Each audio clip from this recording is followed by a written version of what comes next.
At eto naman po mga kapatid, kung kayo ay nag-iisip ng bibilhin sa palengke ngayong araw, aba, samantalahin na natin na mababa at walang paggalaw sa bentahan ng seafoods ngayon. Kung magkano yan, alamin natin straight from our Nyora na live ngayon sa Pasay Public Market. Mami Chicky, magkano po ang presyohan ng seafoods dyan ngayon? Usapang shellfish tayo today. Hindi selfish ha, shellfish.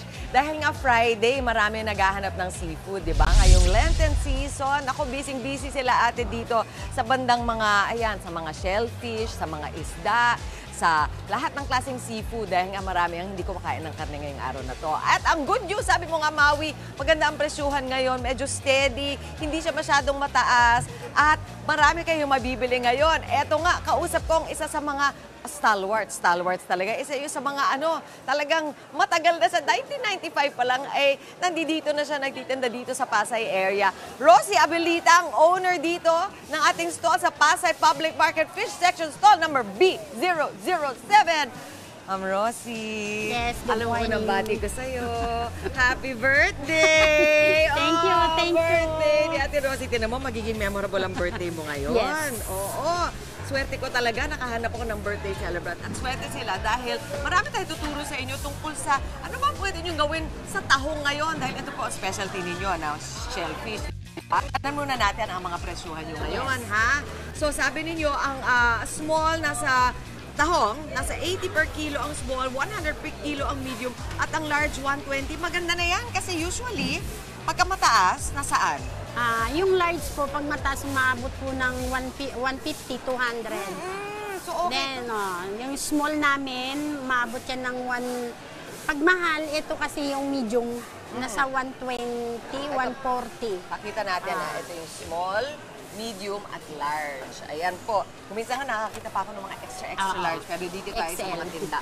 Meron din kayong clams, yung halaan. Ang small nasa 150 per kilo, medium 170, ang large 180, at ang jumbo nasa 200 per kilo. Kamusta naman ang mga presyo na yun? Okay lang din no yan. Ano bang, usually pagkatanungin kayo, ate, ano bang bibilin ko? Small, medium, or large? Ano ba yung mas masarap sa panlasa? Nasa kanila po yung kung ano. Kasi yung small, sa sabaw, sa soup, masarap. Yung medium, sa soup, okay rin. Tapos yung large, jumbo, yung iba kasi parang binibake din nila. Oo, so depende rin sa luto, Apo. no?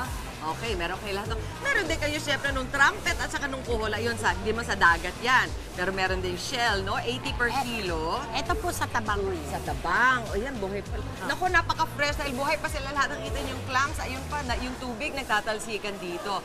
Meron bagungon. Ano po yung bagungon sikat? Ito po. Ito yung parang may laman din Apo. siya. Shell Parang din kuhol. siya. Ito yung Ay, kuhol. At ito pala yung, ito yung Ito ginagata. suso. Suso. Meron kayong suso, 100 per kilo. Ayun, sikad. Sikad, 150 per kilo naman. Yes. At ano yung tuway? Ayun yung tuway. Tuway? Parang halaan din po Parang siya. halaan din nga, ano?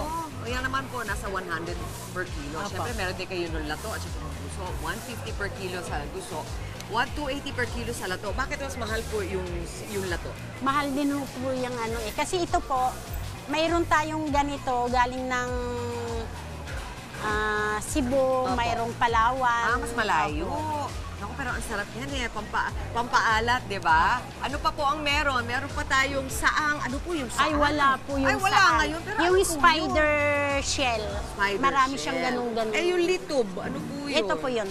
Ay, mukha rin clam. Opo, nasa 100 per kilo. Sino po naghahanap niyan? Sino ang bumibili niyan? Marami rin po. Opo. Mga Pinoy din, pero mas mabili po sa mga Chinese or Vietnamese po yan. Yung kuminsan nakikita namin Chinese style na Apo. luto.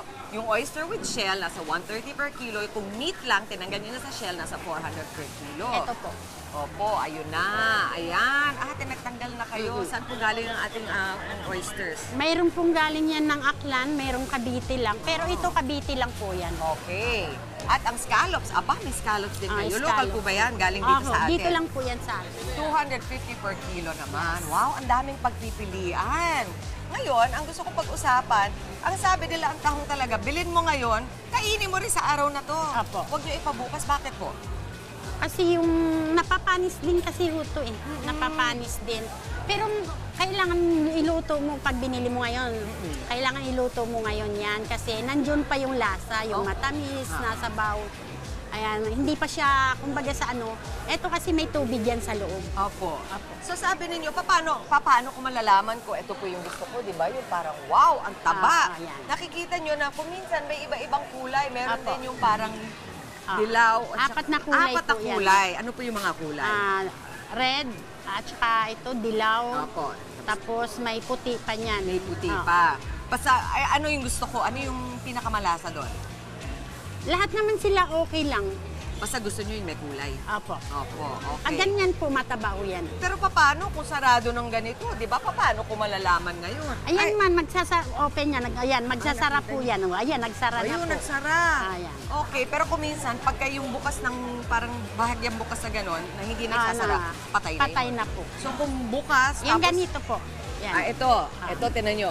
Ayaw Yan, na magsara. oo. Ibig sabihin, Patay na patay na. po, opo. So ayaw ko na ba ito kung patay na o hindi Opo. naman? Ito naman, yan, nagsasara Kita siya. nyo, ayan, Open nagsasara. na yan. Oh, yung camera shy, nahihiya.